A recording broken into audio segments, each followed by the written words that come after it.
déggante ñu ngi koy jégalu. maa ngi koy nuyu Souleymane dañu daje ci circulation bi. ba xaw moo ni Souleymane Assou Diagne Goro Aliou la. Ben voilà. waaw exactement donc Goro un jour Goro toujours. Goro un jour c'est mon ami aussi. voilà donc dañ daje ci circulation bi. mu yëkkati téere bi jëpp may ma ko. macha allah voilà donc li nga doon tudd noonu. étude bii la c'est une étude actualisée. ndaxte deuxième édition la première édition bi lañ defoon en 2017. bii mooy deuxième édition bi. Université Bambey en collaboration ak Université Cheikh Ahmadou Bamba ñoom ñoo ko def. bien sûr donc les recteurs des universités ay professeur Ibrahima Thioub l'ancien recteur de l'UCAD de l'UGB te muy actuel recteur université Bambey Cheikh Ahmadou Bamba bi ñoom ñoo ci liggéey ñoom ñoo joxe seen ay résultats ñu ne effectivement l'impact économique du Magal direct comme indirect boo ko dajalee ça fait plus de 630 milliards de francs CFA.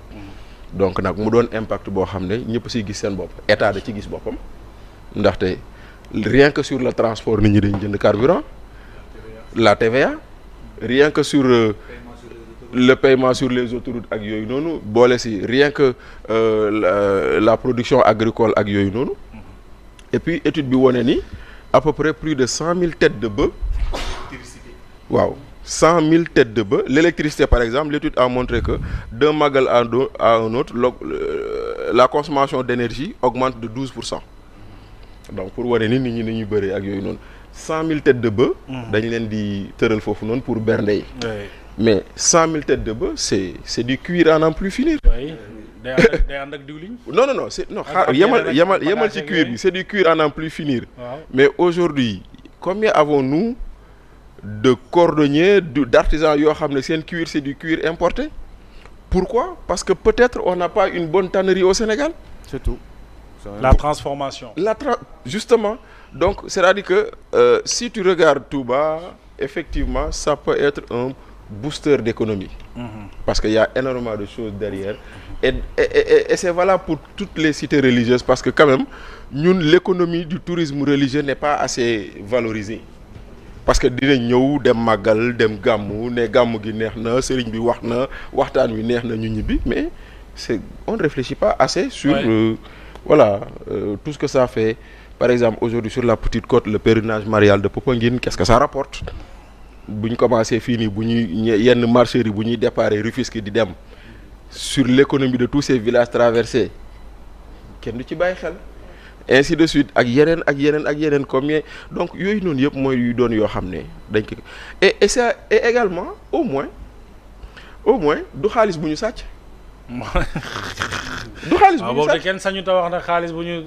ndaxte ñu defi taxaw naan xaalis bu ñuy sàcc bi ñu ngi dugal xaalis bu ñu sàcc bi ñu ngi koy dóobu Touba. mais au moins j'espère que fii kenn du ne xaalis bu ñu sàcc la. du tout. j'espère. ben voilà maintenant nag. bokk na si lu gën a metti Touba. maintenant nag dafa am lenn loo xam ne il faut ñu wax ko. gis nga Ibrahima Ndiaye état. ñun suñu réew yii ñu nekk nii loxo état dafa war a dugg ci lu ne. dëgg la parce que nous sommes. defe naa moom la ñuy wax état jacobin c'est-à-dire l'état où il faut intervenir il faut que l'état intervienne nous ne sommes pas dans un système où l'état peut se retirer et laisser le jeu des acteurs se dérouler d'eux-mêmes moo tax nag lu état def doyul xeebuñu lu ñu def mais nañu ko dolli tey jii nii quand tu vois la Mecque quand tu vois Fès quand tu vois d'autres grandes cités religieuses tu te dis que comparé dese nañu lu bari dese nañu lu bëri organisation bi ci aménagement d'abord aménagement oui waaw ci assainissement aménagement je suis d'accord voilà ci assainissement aménagement laay waxee te foofu noonu bu état xeeb lu muy def xeebuñu ko mais bu dollee mu gën a baax parce que toutes les cités religieuses lu ñuy dugal ci économie suñuy réew dafa rëy dafa bëri. te aménagement boobu assainissement boobu mën na gën a ñoŋal. ce que tu appelles toi tourisme religieux. mais bien entendu. parce que bu affaire yi taaroo rafet. mais saa waay da ngay bëgg dem découvrir yi. mais bien entendu. mais imagine. mais di dem ci ay poto moom. mais imagine aujourd'hui. wala ci ay mbënd moom bari na ñuy renoncer ci màggalu Tuubaa ni dewuma màggali. parce que ndox mi taw waaw Imagine aujourd'hui à partir de la grande mosquée 2 kilomètres ou 3 kilomètres autour de la grande mosquée bu ñu aménager ko assainissement ndox amul dara amul mais ñëpp a yàkkamte dem. waaw. parce que Touba aussi foofu dinañ interpeller le maire parce que man dama fay dem chaque année mais je vois que sooy jaar Matiane. waaw.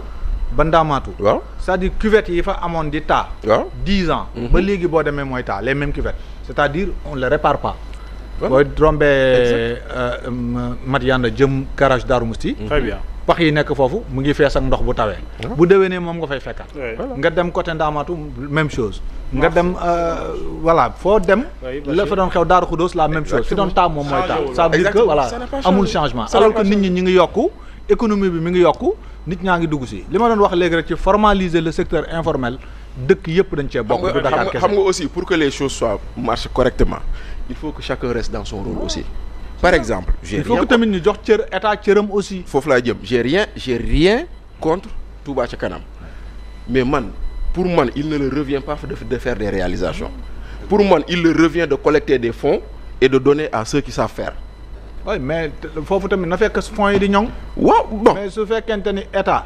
ñi fi nekk chaque fois bu état bu benn nguur jeexee ñu jiñ leen enrichissement illicite jiñ leen détournement de deniers publics Touba ci kanam tamit taalibe yi duñ dajale seen xaalis dem di ko jox koo nga xam ne. waaw mais non on trouve d'autres moyens. pour voir il faut que ñu vérifier système bi d'abord. oui mooy loolu. il faut l'état loolu la war a def. digitaliser bi ñu doon wax léegi ci loolu lañ war a jëm. tubaab yi gënuñu ñoo jub chaque jour ma wax ko. d'accord mais dañoo tëj seen système ba kenn mënul laal xaalis bi. effectivement donc loolu day wone l'impact économique et maintenant j'en viens à ce que Bougane a proposé. parce que ça moom la ñuy wax en économie de la prospection parce que tey jii nii au Sénégal. fii ak 10 ans. voilà naka la ñu war a nan la ñu war a voilà c'est-à-dire dans les grandes nations. les gens se projettent sur 100 ans. en disant dans 100 ans où est-ce que nous en serons. tey jii boo xoolee États-Unis bokk na ci lu tax moom il n'utilise pas son pétrole parce que ils se disent que dans 100 ans pétrole àdduna bi day jeex ñu dese suñu bos. moo waral tey jii nii les États-Unis importent du pétrole et pratiquement n'exploitent pas le pétrole sur leur sol. parce que ça c'est de la prospection. moo tax nag dañuy toog ñu ne dans 10 ans dans 20 ans où est-ce que nous en serons tey jii nii li ngay tudd sànq am na ko fi wax naan BRT ak TER bañ koy tabax dañoo newoon effectivement.